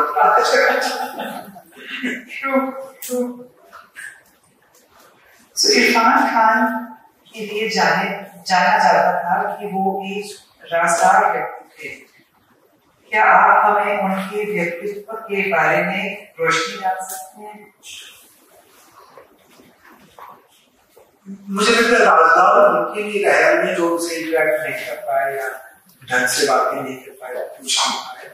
मुझे नहीं लगता कि बहुत राजदार किन चीजों को लेकर के, अपने पर्सनल लाइफ को लेकर या कुछ जो दूसरी पॉलिटिकल चीज हो सकती है उसमें जरूर थोड़ा सा कुछ छिपा जाते हैं लोग कई बार और ओपन नहीं होते हैं। लेकिन हम लोगों के साथ या मेरे जैसे और भी कुछ लोगों की जिंदगी होंगे जिनके साथ उनकी अच्छी बातचीत होती थी, उनसे तो शेयर करते हैं। तो जैसे 92 में जब बाबरी मस्जिद टूटी, बहुत बड़ा दंगा बॉम्बे में हुआ था, उसमें थोड़े डरे थे एक मुस्लिम होने के नाते। फिर बाद में जो स्थितियां बनी या मुल्लाओं के खिलाफ उन्होंने बयान, बकरी की उन्होंने आलोचना की कि भाई उनको त्योहार मनाना है तो किसी को काटने की क्या जरूरत है, ऐसा उन्होंने बोल दिया। और उस बोलने की वजह से लोगों ने उनके विरोध किया था। इंसान ऐसे समय डिस्टर्ब जरूर होते थे। और राज जैसी बात तो मुझे नहीं लगती। राज तो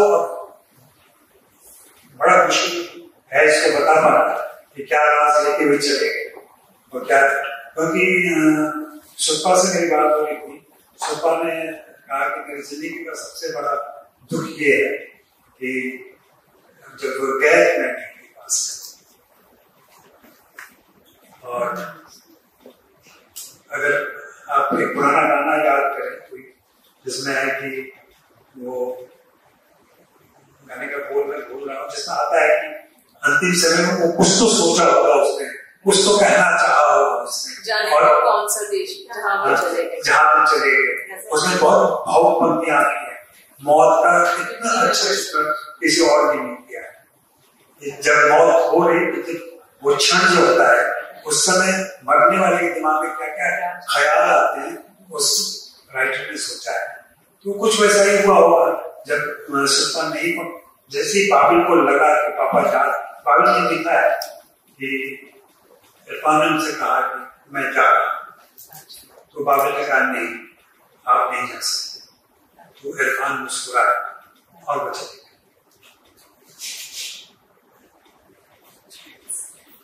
ये और बाबिल दौड़ के आया, उसमें लाइसेंस नहीं था उसके पास, फिर वो ड्राइव करते हुए मम्मी को लेके गया। तो और हम लोगों को ये अफसोस रहा कि हम लोग कोरोना की वजह से उनके तो बहुत सारे तकलीफें एक इंसान, मैं बार बार कहता हूँ कि आपको पता नहीं होता कि आसपास आपके दोस्तों के सेटल होता है। हमारे बगल में कोई बैठा हुआ है और उठ के जाता है तो नॉर्मली सोचते हैं ठीक है घर जाना है, लेकिन अचानक को पता चले कि अब वो फिर कभी नहीं मिलेगा। वो जो दुख होता है ना, उसको बयान कर पाना बहुत मुश्किल। Ajay ji, now we're going to switch to a slightly happier topic. Punjabi संगीत और पंजाबी समुदाय ने सालों से बॉलीवुड के लिए किस प्रकार का योगदान दिया है? ये तो मेरा बहुत ही प्रिय सब्जेक्ट रहा है। मैं इसका नाराज भी होता हूँ, खुश भी होता हूँ, समझने की कोशिश करता हूँ। जो मैं समझ पाया हूँ, अगर आपके पास समय है तो मैं पूरा 1 घंटा शुरू कर सकता हूँ। लेकिन संक्षेप में बात यह है कि अगर आप हिंदी सिनेमा के शौकीन हैं और फिल्में देखते हैं तो कुछ ऐतिहासिक चीजें और तथ्य जानना जरूरी है। उनमें से एक बहुत बड़ा तथ्य यह है कि हिंदी सिनेमा हिंदी इलाके में डेवलप नहीं। हिंदी सिनेमा डेवलप कहाँ हुआ? अभी तो मुंबई उसका गढ़ है, उसके पहले कोलकाता था और लाहौर था। लाहौर, कोलकाता और बॉम्बे, ये त्रिवेणी बनती है, एक त्रिकोण बनता है जहाँ Hindi cinema develop. Music content Bengal से भी आया, म्यूजिक कंटेंट लाहौर से भी आया, खुद मुंबई से भी बहुत कुछ आया जो मराठी थिएटर, मराठी लोग कंट्रीब्यूट कर रहे थे। लेकिन फाइनली जो हिंदी सिनेमा ने शेप दिया है, आज जो हिंदी सिनेमा है वो मूल रूप से पंजाबी स्ट्रक्चर है और पंजाबियों के द्वारा, पंजाबी टैलेंट जो लाहौर में थे उनका दिया हुआ है। और आज हम उस रेडी से उससे बाहर नहीं आ सकते, भले ही हम कितना भी इनकार करें, इग्नोर करें या उसकी आलोचना करें, लेकिन सच्चाई यही है कि हिंदी सिनेमा को गढ़ने में, उसकी नींव में पंजाब, और वो पंजाब आज का पंजाब कह लें, कल का पंजाब कह लें। मुझे बहुत अच्छा शब्द आज लगता है, मैं ईस्ट पंजाब वेस्ट पंजाब करता था, ये तो उन्होंने बताया क्या चढ़ता पंजाब और लेंदा पंजाब, कुछ ऐसा बोला। तो वो मतलब जहाँ सूरज उगता है वो पंजाब, जहाँ सूरज डूबता है वो वाला। ये टर्म मुझे इतना अच्छा लगा, मैं इस शब्द पर फिर से लिखूंगा। तो ये चढ़ता पंजाब, लेंदा पंजाब जो है, इस पंजाब ने ही हिंदी सिनेमा को यहाँ तक चढ़ाया है। और इसमें जाहिर सी बात है, गीत है, लिरिसिस्ट आप याद करें पहले, कौन है लिरिसिस्ट आपके? सारे वही लोग हैं जो पंजाब से आते हैं। कुछ जैसे मशहूर सुल्तानपुरी हैं या दूसरे लोग हैं वो हिंदी बेटे से आते हैं। इसके अलावा म्यूजिशियन गुलाम है, जो सबसे बड़े म्यूजिशियन जो थे, जिन्होंने लता को इंट्रोड्यूस किया, शमशाद बेगम को इंट्रोड्यूस किया, नूरजहां को इंट्रोड्यूस किया। नूरजहां को फिल्मों में लाने वाले पंजाब के लोग थे। दलसुख पंचोली पंजाब में थे। पंजाब जब पार्टीशन होता है तो लाहौर में 6 स्टूडियो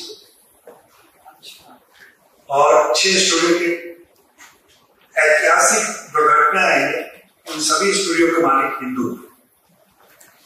और जून के बाद जब ये डिक्लेयर हो गया कि पाकिस्तान बनेगा और दंगे फसाद होने लगे जो दोनों इलाकों में हो रहे थे, ये बहुत दर्दनाक किस्सा है। हम लोग नहीं लिखते हैं, पढ़ते हैं, बोलते हैं इसके बारे में। बराबर हिंसा हुई दोनों तरफ, इधर भी हुई उधर भी, और उधर में ये नुकसान हमारा हुआ कि सारे स्टूडियो जला दिए, फिल्में जला दी गई। आज उसका कोई सबूत हमारे पास नहीं है। और जब इंडियन हिस्टोरियन लिखते हैं इंडियन फिल्म की हिस्ट्री, उसमें लाहौर को भूल करते हैं, लाहौर को इग्नोर कर देते हैं, इसलिए लाहौर का पाकिस्तान का हिस्सा है। तो उसके बारे में हमें क्या बात है? और लाहौर वाले क्या करते हैं, पंजाब वाले, पाकिस्तान वाले, वो कहते हैं कि 47 से हमारा इतिहास होता है, उसके पहले का तो हमारा है नहीं। तो ये जो लावारिस विरासत है हमारी, जो साझा विरासत है, वो लावारिस हो चुका है। इसमें मेरा एक काम है, मैं कर रहा हूँ और कोशिश कर रहा हूँ। फंड की कमी है, उसको फंड अगर कहीं से मिले तो उसमें बेसिक काम 1928 से लेकर 1947 के बीच जो हिंदी सिनेमा वहां बना है और जिसने शेप दिया है हमें हिंदी सिनेमा, इसकी मैपिंग कर रहा है। तो उस मैपिंग में क्या फिल्में बनी, क्या गीत बने, क्या लिरिसिस्ट है, कई सफर वहां से आते हैं। इतना बड़ा कंट्री यहाँ से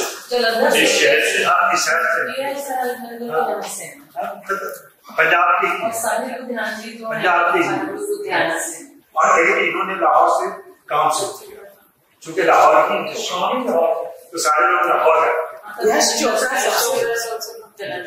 तो ये सब चीजें देखना जानना जरूरी है। लेकिन इतना बड़ा इवेंट हुआ था जो KS आगे फेमस हो गए और कोलकाता से लाहौर जा रहे थे, उनके स्वागत के लिए स्टेशन पर भीड़ लगी थी। उनको ऑडिटोरियम में या जो भी ओपन प्लेस पर उनको स्वागत होना था, देरी हो रही थी, तो वहां पर मोहम्मद रफी को पहला मौका मिला था गाना गाने का, लोगों को इंगेज करने का। तब तक रफी का वो पहला मौका था जब रफी स्टेज पर आए थे, वहां से शुरुआत हुई। उसके बारे में प्राण नेमिले साहब है, हिस्टोरियन अब नहीं रहे, प्राण नेमिले साहब की पूरी किताब है जिसमें उन्होंने इसका बहुत विस्तार से जिक्र किया। तो बहुत सारे ऐसे टैलेंट है, कुछ लोग इधर से पाकिस्तान चले गए, कुछ लोग पाकिस्तान से इंडिया चले आए। हम उनके बारे में तो जानते हैं, देव साहब थे, राज कपूर थे, कुमार थे, नीरज चोपड़ा थे, ऐसे सारे बहुत सारे नाम आ जाएंगे, AR कारदार थे। लेकिन वहां रह के जिन लोगों ने काम किया था, जो बाद में गुमनाम हुए, जैसे दरअसल पंचोली, सोरी साहब, ये सारे लोगों को कोई नहीं जानता। उनके बारे में इतिहास में इनको भी दर्ज होना चाहिए। ये मुझे लगता है तो थोड़ा थोड़ा मैं काम कर रहा हूँ इरफान के बारे में, तो अब पंजाब के साथ बड़ा सेंटिमेंट से जुड़ा हुआ मामला है, इसलिए थोड़ा विस्तार से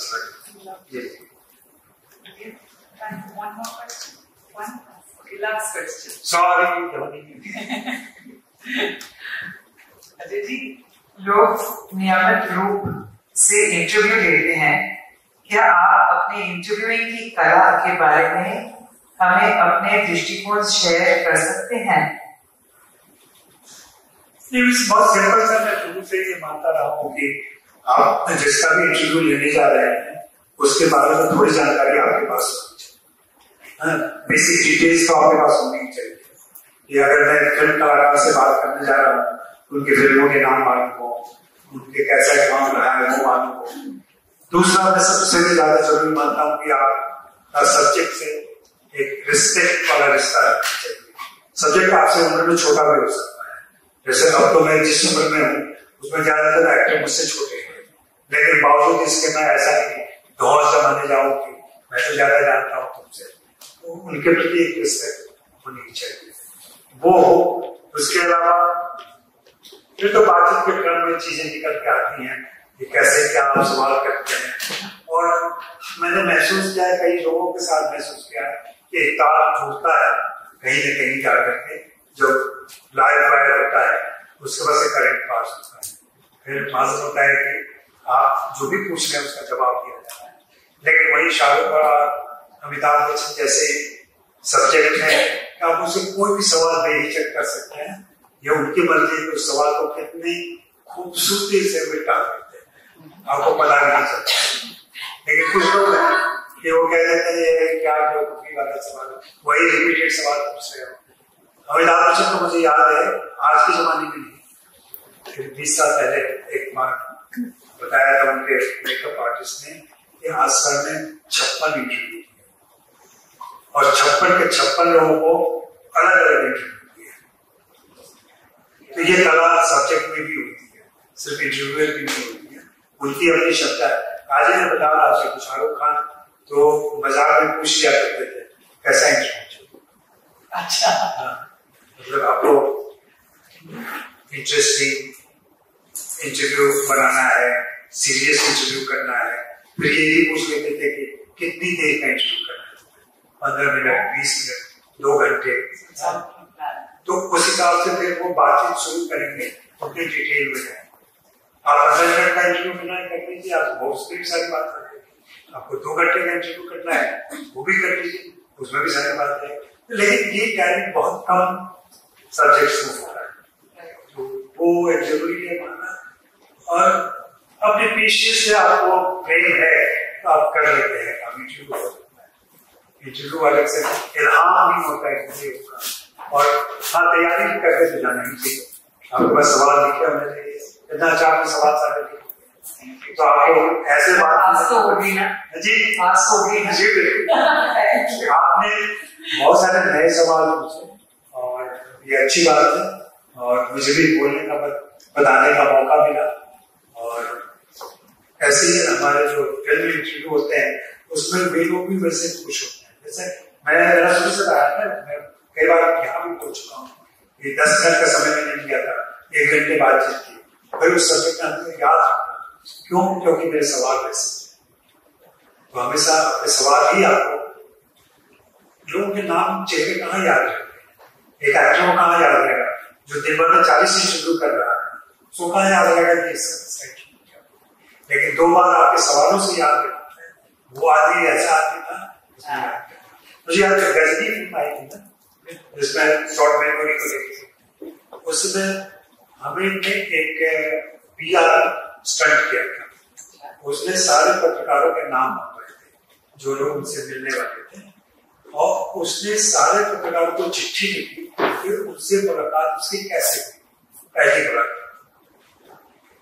और मुझे मालूम नहीं कौन सा उन्होंने टेक्निक अपनाया, कैसे पता किया, लेकिन कोई भी पत्रकार ऐसा नहीं मिला जिसने कहा हो कि आपने ये झूठ लिखा है। मुझे जो चिट्ठी लिखी थी, जो घटना में सुना चुका हूं लोगों को, वही बात उसने लिखी थी कि कैसे आपका इंटरव्यू देर से हुआ था और कितनी देर तक हमारी बात हुई। वो पोस्ट कार्ड आज भी नहीं सकता। Research. Research. Well, I think we are out of time. Yes. ज्यादा पॉपुलर मीडियम है और नेशनल इंटीग्रेशन के लिए और पब्लिक अवेयरनेस और एजुकेशन के लिए जो क्रिटिसिज्म है सिनेमा का, वो बहुत महत्वपूर्ण एक विकास का साधन भी है। तो उसके लिए आपको बहुत मुबारकबाद। आपने रीजनल से नेशनल लैंग्वेज की जो कंट्रीब्यूशन है आपकी, बहुत बड़ा काम है ये, क्योंकि भारत को जोड़ने के लिए उस समय से लेकर आज तक फिल्मों का जो रोल है वो बहुत बड़ा रहा है, एजुकेशन के बराबर का रहा है। सो आपका जो पत्रकारिता है, एक तो मैं ये बात है कि आपकी जो इंटरव्यूज होती हैं साउथ और नॉन हिंदी स्पीकिंग एरियाज के अंदर, उसकी ट्रांसलेशन होती है या नहीं, तो ये सवाल है। क्योंकि आपका जो एक्सपोजर है और जो एक्सपीरियंस है वो साउथ में नेशनल सिनेमा के जो पत्रकार हैं शायद उनका मैं समझती हूँ नहीं होगा। दूसरा एक मेरा और सवाल था, बड़ा मेरे को लगा सोशो पॉलिटिकल चाइनीज चीन में रहे हैं और उस विचार से काफी प्रभावित हैं। सो जो चीन का समाज और लेफ्टिस्ट थॉट है उसमें, क्योंकि मैं भी चीन में 3 साल रही हूँ और बड़े करीब से मैंने उस समाज को देखा है। Of course we were in the embassy, लेकिन मैं काम करती थी वहां पर। I was also teaching. This is 98 through 2001। So वहां पर विचारों की स्वतंत्रता, जो सारा काम है वो विचारों की स्वतंत्रता का है, और दूसरी तरफ आप प्रभावित हैं लेफ्टिस्ट थॉट से, और चीनी सामाजिक सोशो पॉलिटिकल ऑर्डर ने आपको बहुत प्रभावित किया। यहाँ मुझे कुछ डायकोटोमी काफी ज्यादा नजर। That's my question. इसमें जो कोई भी कम्युनिस्ट देश है उसकी सबसे बड़ी शिकायत है कि वहाँ विचारों की स्वतंत्रता नहीं। कुछ हद तक ये बात सच भी है, और मुझे याद है जब चीन में था तब एक व्हाइट पेपर जारी किया था यूएस एम्बेसी ने वहां पर, जिसमें बताया था कि चीन में विचारों की स्वतंत्रता, व्यक्तिगत आजादी और ये सारी चीजें देंगे। मैं बात कर रहा हूँ 87 और उस समय चीन की तरफ से भी एक व्हाइट पेपर आया था।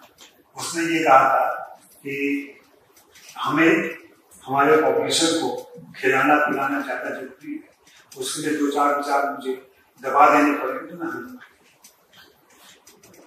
हम सिर्फ विचार, मैं बहस नहीं कर रहा हूँ, मैं सिर्फ ये कह रही हूँ कि 10 साल बाद भी वहाँ हालात ऐसे ही थे। हाँ बिल्कुल, अभी भी है वहाँ मिनिस्टर गायब हो जाते हैं, सब कुछ हो जाता है, लेकिन वास्तविक हालात क्या है? आज भारत कहाँ है तमाम स्वतंत्र विचारों के बाद? आज चीन कहाँ है? एक भौतिक आजादी, एक भौतिक समृद्धि जो किसी भी देश को मजबूत करती है, वो कहाँ? आज चीन अमेरिका को टक्कर दे रहा है। आज चीन हमसे हर मामले में 15 से, आप जब भी कभी देखा होगा उस समय तक तो चीन काफी बदल गया। मैं जब 86 में गया था तब 70% चीनियों के पास अपना टॉयलेट किया, उनको नहाने के कूपन मिलते जब मैं गया। चीन उस हालात में, तो वहां से यहाँ आया, उस पर पॉलिटिकल बातें हो सकती है, डेमोक्रेसी और एक वन पार्टी सिस्टम में क्या दिक्कतें होती हैं, ये सब बहुत पॉलिटिकल डिबेट और उसकी चीजें हैं, डायकोटमी नजर आती है आपको, मुझे भी आती है, हाँ, लेकिन मैं ओवरऑल रिजल्ट जब देखता हूँ तो मुझे अच्छा लगता है। नहीं, वो तो ठीक बात है। आप क्योंकि स्वतंत्र विचार के हैं इसलिए कह रही हूँ। हाँ, प्रभावित हैं। सर थोड़ा सा टू इन वन सवाल दो सवाल मुझे इबादत करूंगा। पहले तो मुझे थोड़ा रोकने के बाहर हमारी जो बातचीत चल रही थी काश थोड़ी लंबी चली होती, but it was a beautiful session. आपको सुनना और इस गहराई से आपने ऐसी इंडस्ट्री के साथ काम किया है जिसका अक्सर जो ग्लैमर और चकाचौंध है बाज़ दफा लोग वही रुक के रह जाते हैं, उससे आगे उसको बेपर्दा करके समझ और देख नहीं पाते।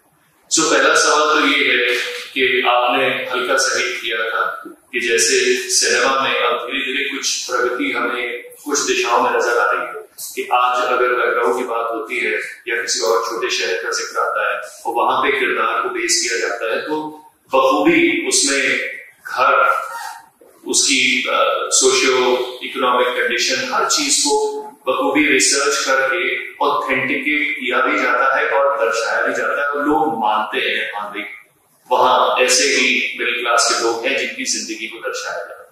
That's a very positive movement और शायद कुछ नया लेखन और नया निर्देशन ऐसा आ रहा है जिसमें दिखता है।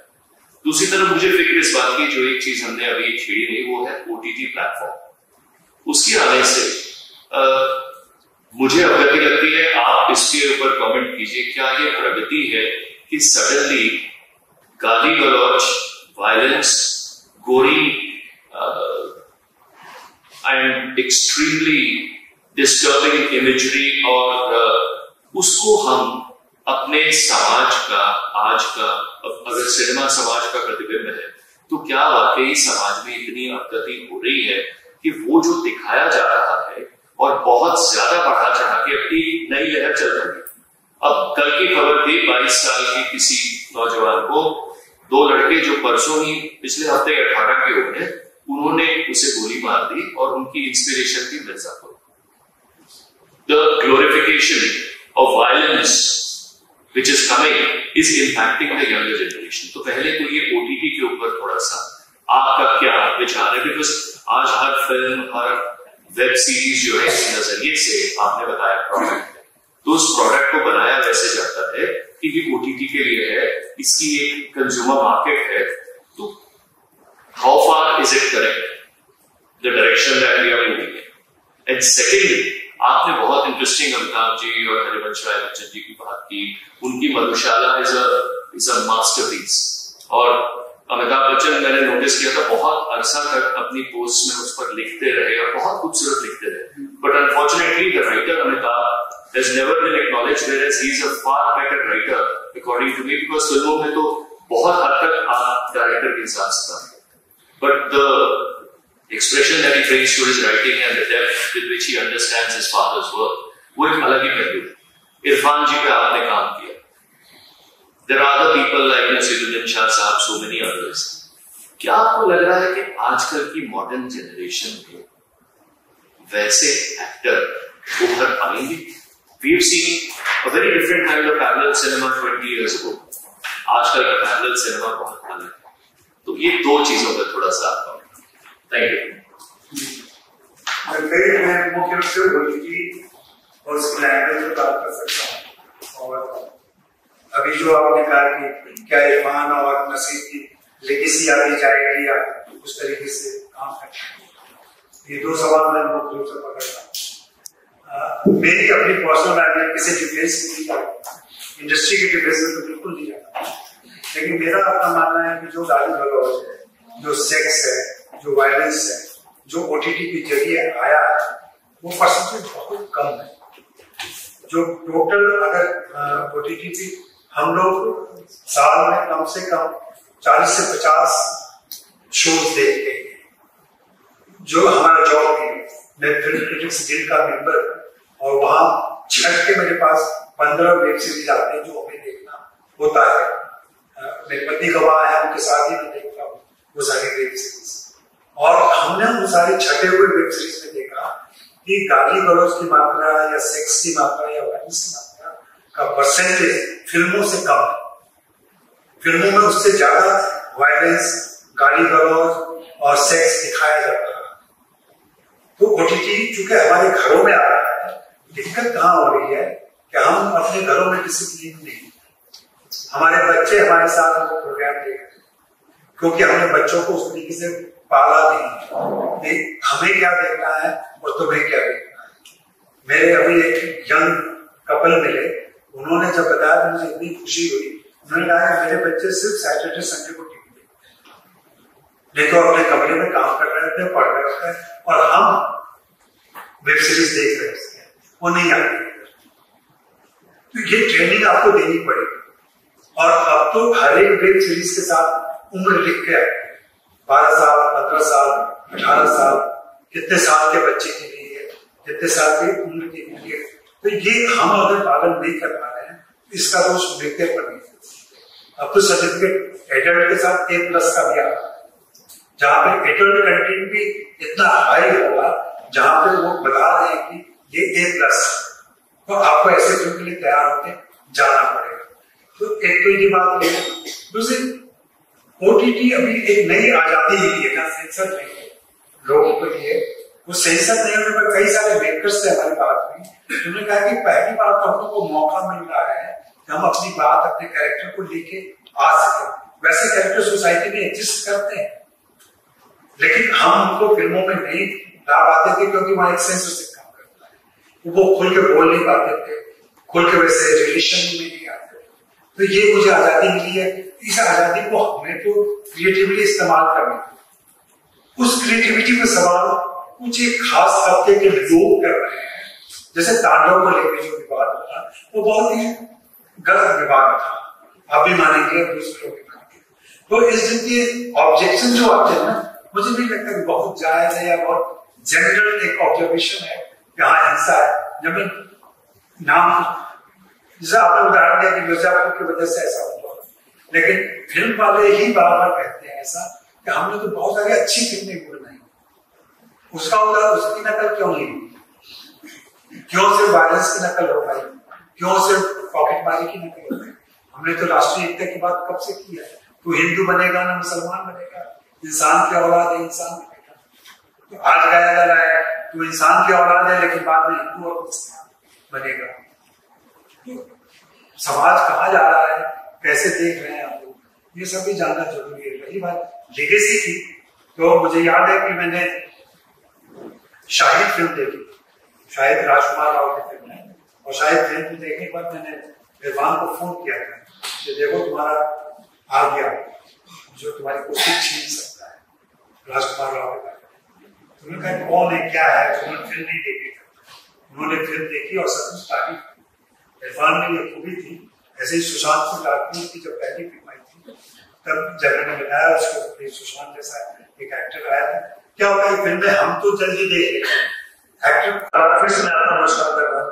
और एक कहावत है कि जब कुछ अच्छा होता है तो वो हो ही जाता है सुपर रूप से।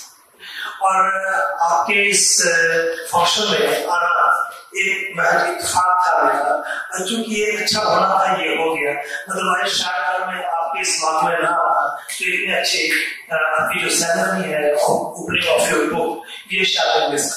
सबसे पहले मैं आपको इरफान खान को लिखी किताब के लिए बहुत बहुत मुबारकबाद देता हूँ।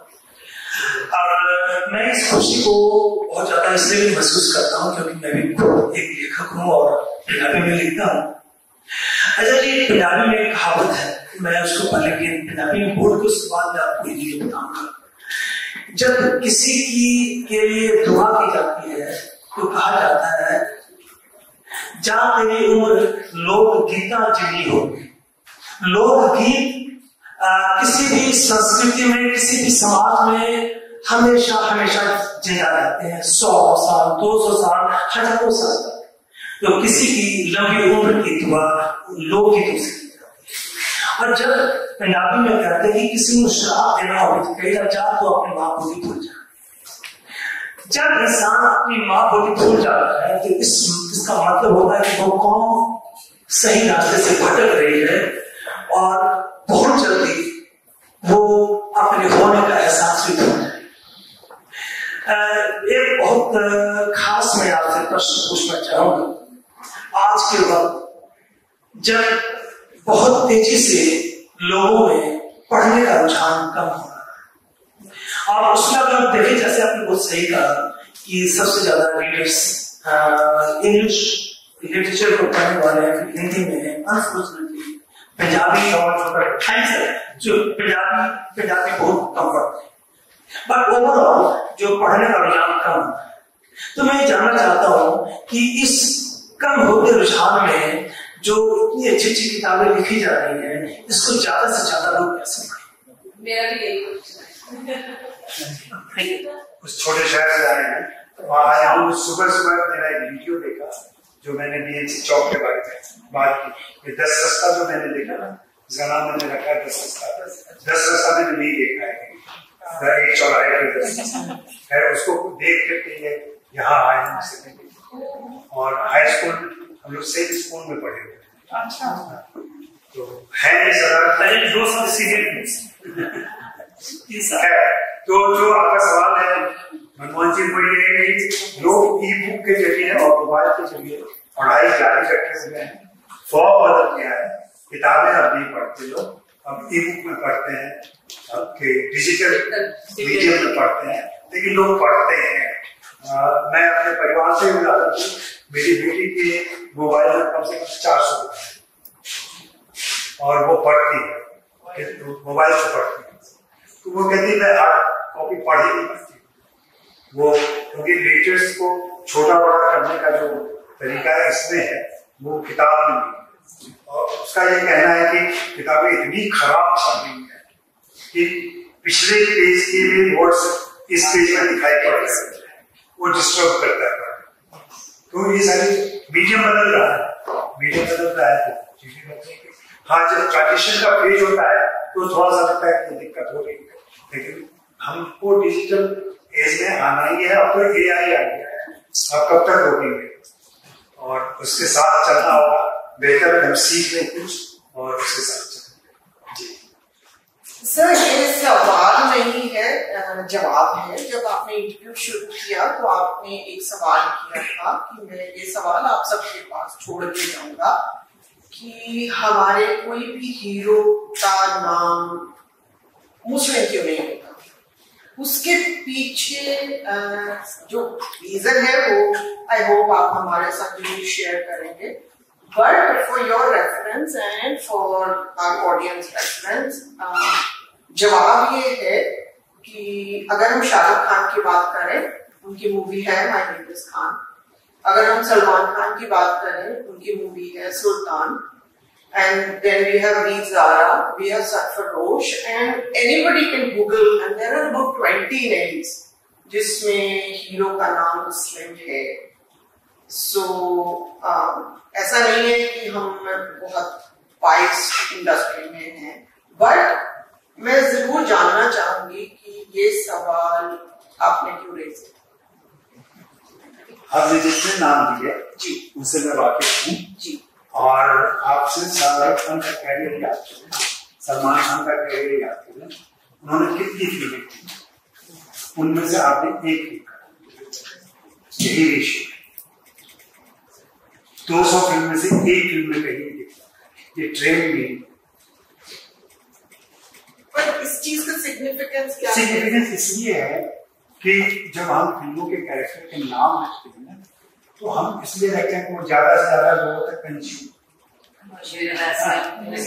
तो और एक बायस बना हुआ है पूरे हिंदी सिनेमा। तो डिटेल में जाए, एनालिटिक्स में जाए और तमाम बातें करें, हिंदी सिनेमा मुख्य रूप से सवर्ण हिंदू दर्शकों के लिए बनाया जाता है। इसको अंग्रेजी में कैसे आप ट्रांसलेट करेंगे नहीं मालूम मुझे। अपर कास्ट हिंदू ऑडियंस के लिए हिंदी सिनेमा होता है। और डिटेल में सोचिए, पॉलिटिकल जाएंगे, बात करेंगे। तो दिलीप कुमार को अपना नाम दिलीप कुमार रखना पड़ेगा, यूसुफ खान छोड़ना सकता है, और सिर्फ यूसुफ खान को दिलीप कुमार नहीं है, उसमें बहुत सारी हीरोइनों का नाम मधुबाला नहीं है, मीना कुमारी नहीं है, सबको नाम बदलना चाहिए। ये चूंकि देश में बहुसंख्यक दर्शक जो है वो हिंदू है, और वो आलवारा हिंदू नहीं, मैं एक नॉर्मल हिंदू की बात कर रहा हूँ, वो तीन धनुष वाला हिंदू नहीं, वो भी कहीं ना कहीं उसके दिमाग अगर प्रेम नाम किया जाए तो बहुत आसानी से अगर शाहरुख सलमान खान का नाम मैंने प्यार किया में सलीम हो जाता तो कहानी ही बदल जाती। इसलिए इशारा किया, इस पर सोचने की जरूरत है कि क्यों ऐसा। एक नॉर्मल रोमांटिक फिल्म का हीरो जब भी मुस्लिम कैरेक्टर आते हैं चाहे मुस्लिम सोशल हिंदू सोशल के लोग होते हैं, नहीं होता है, मुस्लिम सोशल होता है, पर एक कॉन्सेप्ट क्रिश्चियन सोशल क्यों नहीं होता है? सर एक कॉन्सेप्ट ये भी है आजकल हम ज्यादा इंटॉलरेंट हो रहे हैं, whereas I think आजकल नाम किसी को बदलने की जरूरत नहीं पड़ रही। अब नहीं पड़ रही है, हाँ जी, नाम बदलने की जरूरत नहीं पड़ रही है, लेकिन ये सच्चाई मैं आपको जो बातें बता रहा हूँ पिछले 100 साल से हिंदी फिल्मों के इतिहास में ऐसा ही हुआ है। आप जो 5-10 नाम बता सकते हैं ना, हम लिस्ट भी बनाए तो कितनी फिल्में बनी, लगभग 50,000 फिल्में बनी, उससे ज्यादा ही बनी। उन 100 सालों में हर साल अगर 800 फिल्मों का नाम दे तो कितने साल उन फिल्मों में ऐसी फिल्में जो आप नाम बता रही हैं वो खोजने जाए परसेंटेज उसका कितना 2% जो बिकेगा कोई बनाएगा जो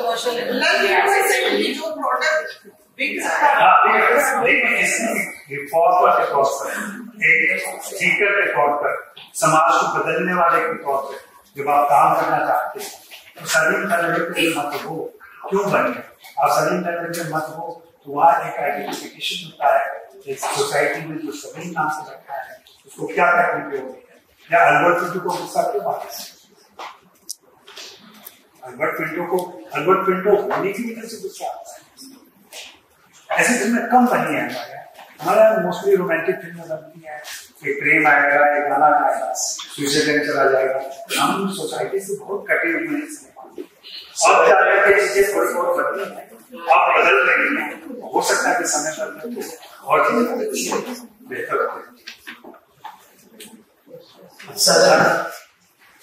बहुत छोटे प्रश्न हैं। एक ये कि ग्रामीण क्षेत्र में बहुत से युवा ऐसे हैं जो फिल्मी दुनिया में प्रवेश करना चाहते हैं, क्या ऐसी कुछ संस्थाएं हैं जो उनको प्रमोट करने के लिए आगे हैं? दूसरी बात, साहित्य ने फिल्मों को बहुत कुछ दिया है, जबकि यह भी एक सच्चाई है साहित्यकार बहुत कम फिल्मों में सफल हो गए। अगर वे फिल्मी दुनिया में एंटर करना चाहें तो उसके लिए क्या कुछ हो सकते हैं? एक दो छोटे छोटे प्रश्न हैं। एक जवाब मैम की तरह है कि अजय ब्रह्माद जी जब ये कहते हैं कि फिल्मों में हामिद या इस तरीके के चरित्र न होकर के राहुल या इस तरीके के चरित्र क्यों होते हैं, इसको समझना।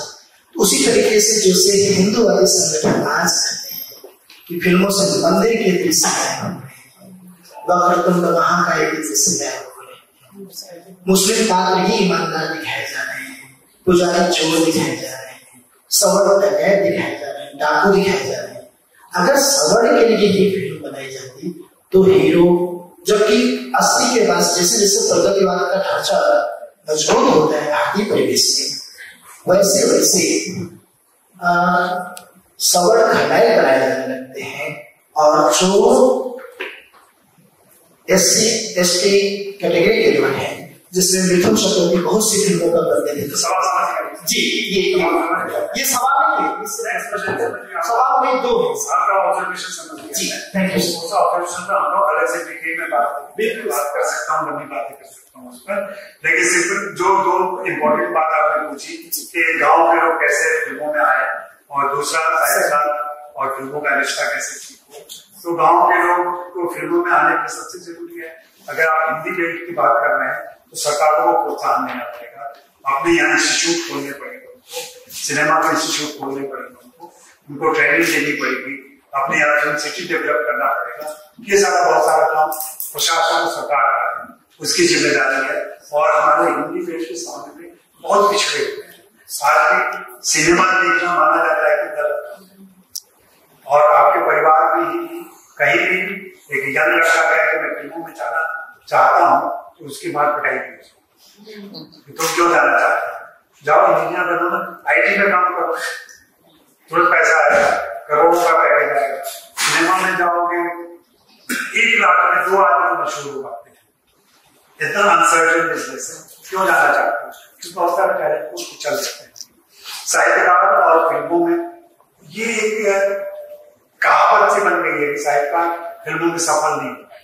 असल में मैं बहुत सारे साहित्यकार दोस्त हैं मेरे जो फिल्मों में आते हैं, स्ट्रगल करते हैं। साहित्यकार का मैं विदाउट बीइंग क्रिटिकल ये कहना चाहता हूँ कि साहित्यकार का ईगो बहुत बड़ा होता है। उसको लगता है कि मैं निर्देशक से ज्यादा चाहता हूँ, उसको लगता है मैं कहानी लिख सकता हूँ तो मैं स्क्रिप्ट भी लिख सकता हूँ। स्क्रिप्ट लिखना बिल्कुल आर्ट है, आप कहानी अच्छी लिख सकते हैं, आप बिल्कुल जरूरी है कि आप स्क्रिप्ट भी अच्छी लिखें। साहित्य की संवेदना होना एक अलग है, फिल्म की संवेदना होना बिल्कुल अलग चीज है, वहां मार्क लगते हैं। दूसरी बात, मैं सिर्फ हिंदी लिटरेचर की बात करूं तो हिंदी लिटरेचर से ज्यादा चीजें इसलिए नहीं लिखी है। जो मेरी डायरेक्टर से बात होती है तो वे कहते हैं कि हिंदी कहानियों में, हिंदी उपन्यासों में विवरण बहुत ज्यादा होता है, घटनाएं कम होती है, ड्रामा नहीं होता है। इसलिए हम फिल्म वो लिखेंगे तो मनोभाव में वो किरदार ऐसा सोच रहा है, आज बादल बरस रहे हैं, ये हो रहा है, तो इसको तो मैं आधे सेकंड में दिखा दूंगा, खत्म हो गया। अब मैं क्या करूं? मैं बादल दिखा दूंगा, मैं धूप दिखा दूंगा, मैं कुछ मोमबत्ती बुझाते पीछे वायलिन बजा दूंगा, दुख जाहिर होगा, लेकिन आगे घटना तो उसे लाइफ में कुछ तो वो नहीं होता। हम इमोशन में ज्यादा डूबे रहते हैं, साहित्य में ही दिक्कत है। लेकिन राय मासूम के देखिए कितने पॉपुलर हुए, कमलेश्वर कितने पॉपुलर हुए, प्रेमचंद भी पॉपुलर रहे हैं। प्रेमचंद फेल कहाँ हुए? जब वे खुद लिख रहे थे, तो खुद लिखने की संवेदना उनके अंदर शायद नहीं थी, स्क्रिप्ट नहीं लिख सकते थे। मैंने उनकी लिखी फिल्म के रिव्यू पढ़े जो लिखा गया था, उस जमाने के क्रिटिक ने उनकी आलोचना की, उनको लिखने की। अब इस बात से आप बाहर हो जाए, क्योंकि प्रेमचंद बड़े साहित्यकार थे, लेकिन दूसरे दृष्टिकोण से सोचे उनको फिल्म लिखने नहीं आता था, लेकिन उनकी कहानियों पर फिल्में लोग बनी है, लोगों ने देखी, गोदान भी देखा है, रबन भी देखा है, हाँ, बहुत सारी फिल्में देखी है और लोगों को अच्छी भी लगी। तो ये साहित्यकार होना एक अलग चीज है, आपका फिल्म लेखक होना बिल्कुल अलग चीज है। तो ये सारी दिक्कतें हैं। दूसरा क्या कहा जाए, बहुत सारे साहित्यकार हिंदी फिल्मों में एक्टिव थे, अभी भी एक्टिव।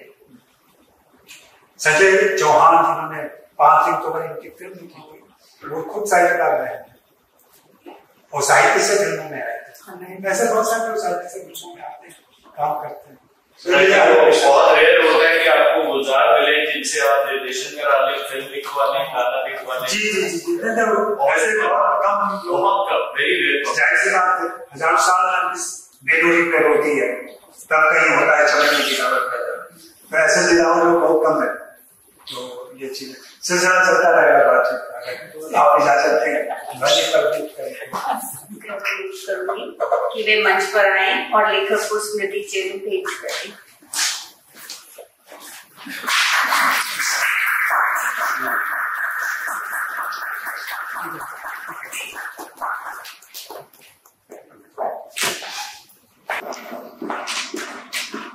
प्रभा खेतान फाउंडेशन और एहसास वुमेन जलंधर की ओर से मैं सिमरन बेंसल आप सभी अतिथियों का हार्दिक आभार प्रकट करती हूँ, खासकर हमारे अतिथि अजय ब्रह्मात्मा जी और उनसे बातचीत करने वाली एहसास वुमेन अमृतसर प्रणीत बब्बर जी का, जिनके संवाद ने इस शाम को यादगार बना दिया।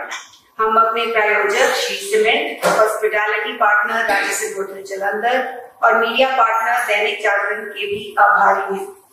थैंक